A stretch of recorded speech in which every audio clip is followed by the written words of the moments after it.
ನಾನು ಹೇಳ್ತಾ ಇದ್ದೆ, ಅಂತೂ ಇಂತೂ 2 ತಿಂಗಳ ಸರ್ಕಸ್ನ ನಂತರ ಡಿಕೆ ಸಂಪುಟ 2.0 ರಚನೆ ಆಗ್ತಾ ಇದೆ. 4 ಗಂಟೆಗೆ ನೂತನ ಸಚಿವರು ಪ್ರಮಾಣ ವಚನ ಸ್ವೀಕರಿಸ್ತಾರೆ. ಈ ಬೆನ್ನಲ್ಲೇ ಕೈ ತಪ್ಪಿದ ಮಂತ್ರಿ ಸ್ಥಾನದ ವಿಚಾರಕ್ಕೆ ಸಂಬಂಧಪಟ್ಟಂತೆ ತನ್ವೀರ್ ಸೇಠ್ ಬೆಂಬಲಿಗರು ಆಕ್ರೋಶ ಹೊರಹಾಕ್ತಾ ಇದ್ದಾರೆ. ತನ್ವೀರ್ ಸೇಠ್ ಅವರು ಕೂಡ ಬೆಂಬಲಿಗರು ಕಣ್ಣೀರು ಹಾಕಿದ್ ನೋಡಿ ಅವರು ಕಣ್ಣೀರು ಹಾಕ್ತಿದ್ದಾರೆ. ಸಚಿವ ಸ್ಥಾನ ಮಿಸ್ ಆಗಿದ್ದಕ್ಕೆ ಬೆಂಬಲಿಗರು ಪ್ರತಿಭಟನೆಗಿಳಿದಿದ್ದಾರೆ ದೊಡ್ಡ ಮಟ್ಟದಲ್ಲಿ. ಮೈಸೂರಿನ ತನ್ವೀರ್ ಸೇಠ್ ಮನೆಯ ಮುಂದೆ ಭಾರಿ ಹೈಡ್ರಾಮವೇ ಆಗಿದೆ. ಬೆಂಬಲಿಗರನ್ನ ಕಂಟ್ರೋಲ್ ಮಾಡೋದಕ್ಕೆ, ಸಮಾಧಾನ ಪಡಿಸೋಕೆ ತನ್ವೀರ್ ಸೇಠ್ ಅವರು ಭಾರಿ ಹರಸಾಹಸ ಪಟ್ಟರು, ಆಗ್ತಾ ಇಲ್ಲ ಅವರ ಕಡೆ. ಬೆಂಬಲಿಗರನ್ನ ಸಂತೈಸ್ತಾ ಕಣ್ಣೀರು ಹಾಕಿದ್ದಾರೆ ಶಾಸಕ ತನ್ವೀರ್ ಸೇಠ್ ಅವರು ಸ್ವತಃ. ಅವರು ಕಣ್ಣೀರು ಹಾಕಿದ್ ನೋಡಿ, ಅವರು ಬೇಡ್ಕೊಂಡಿದ್ದ ರೀತಿ ನೋಡಿ, ಅವರು ವಿಷ ಕುಡಿಯೋ ಪ್ರಯತ್ನವನ್ನ ಮಾಡಿದ್ ನೋಡಿ, ಅಳದ್ ನೋಡಿ, ತನ್ವೀರ್ ಸೇಠ್ ಅವ್ರಿಗೂ ಕೂಡ ಕಣ್ಣೀರು ಬಂದಿದ್ದು ನೋಡಿ. ಅಲ್ಲಿ ಅವರ ಬೆಂಬಲಿಗರಿಗೆ ಸಮಾಧಾನ ಮಾಡ್ತಾ ಇದ್ದಾರೆ. ಯಾಕೆ ಅಳ್ತೀರಪ್ಪ ಬಿಡ್ರಿ ಅಂತೇಳಿ. ಇಲ್ಲ ನಿಮ್ಗೆ ಸಿಗುತ್ತೆ ಅನ್ನೋ ಆಸೆ ಇಟ್ಕೊಂಡಿದ್ವಿ, ನಿಮ್ಗೆ ಸಿಕ್ಲಿಲ್ಲ ಅಂತೇಳಿ ಅಳ್ತಾ ಇದ್ದದ್ದು ನೋಡಿ ತನ್ವೀರ್ ಸೇಠ್ ಅವರ ಕಣ್ಣಲ್ಲೂ ಕೂಡ ನೀರು ಬಂದಿದೆ.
ನೋಡಿ, ಒಂದ್ ಕಡೆ ಬೆಂಗಳೂರಿನಲ್ಲಿ ಪ್ರಿಯಾ ಕೃಷ್ಣ ಅವರ ಬೆಂಬಲಿಗರ ಆಕ್ರೋಶ ಪ್ರತಿಭಟನೆ, ಮತ್ತೊಂದು ಕಡೆ ಮೈಸೂರಿನಲ್ಲಿ ತನ್ವೀರ್ ಸೇಠ್ ಅವರ ನಿವಾಸದ ಮುಂಭಾಗದಲ್ಲಿ ಆಕ್ರೋಶ ಪ್ರತಿಭಟನೆ ಇಲ್ಲೂ ಕೂಡ ಆಗ್ತಾ ಇದೆ. ಹಲವು ಮಹಿಳಾ MLAಗಳಿದ್ದಾರೆ. ಹಂಗಿದ್ರು ಕೂಡ MLCಗೆ ಆಯ್ಕೆ ಮಾಡಿದ್ ಯಾಕೆ? ನಾನು ಹೇಳ್ತಿದ್ದೆ, ಗಾಯತ್ರಿ ಅವರು MLC ಆಗಿದ್ದವರು, 6 ಜನ ಮಹಿಳಾ MLAಗಳಾಗಿದ್ದಾರೆ. ಅವ್ರನ್ನ ಬಿಟ್ಟು MLCಗೆ ಮಣೆ ಹಾಕಿರೋದ್ರಿಂದ ಆಶ್ಚರ್ಯ ಆಗ್ತಾ ಇದೆ.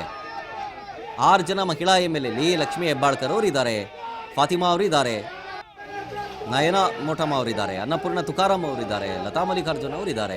ಅಷ್ಟು ಜನನ ಬಿಟ್ಟು MLCಗೆ ಹೈಕಮಾಂಡ್ ಮಣೆ ಹಾಕಿದ್ ಯಾಕೆ ಅನ್ನುವಂಥ ವಿಚಾರವೂ ಕೂಡ ಇಲ್ಲಿ ಪ್ರಸ್ತಾಪ ಆಗ್ತಾ ಇದೆ.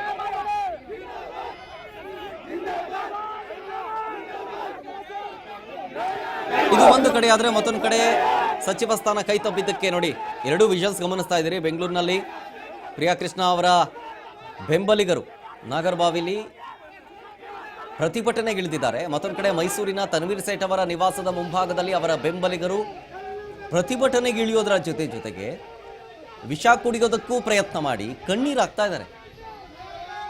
ಇಲ್ಲ, ಸಿದ್ದರಾಮಯ್ಯನವರು ಹೇಳಿದ್ರಲ್ವಾ ನಿಮ್ಮ ಹೆಸರು ಪಟ್ಟಿಯಲ್ಲಿದೆ ಅಂತ ಹೇಳಿ, ಆದರೆ ಇವಾಗ ನಿಮ್ಮ ಹೆಸರಿಲ್ಲ, ನಿಮ್ಮ ಬದಲು ಬೇರೆಯವರು ಕೊಟ್ಬಿಟ್ಟಿದ್ದಾರೆ.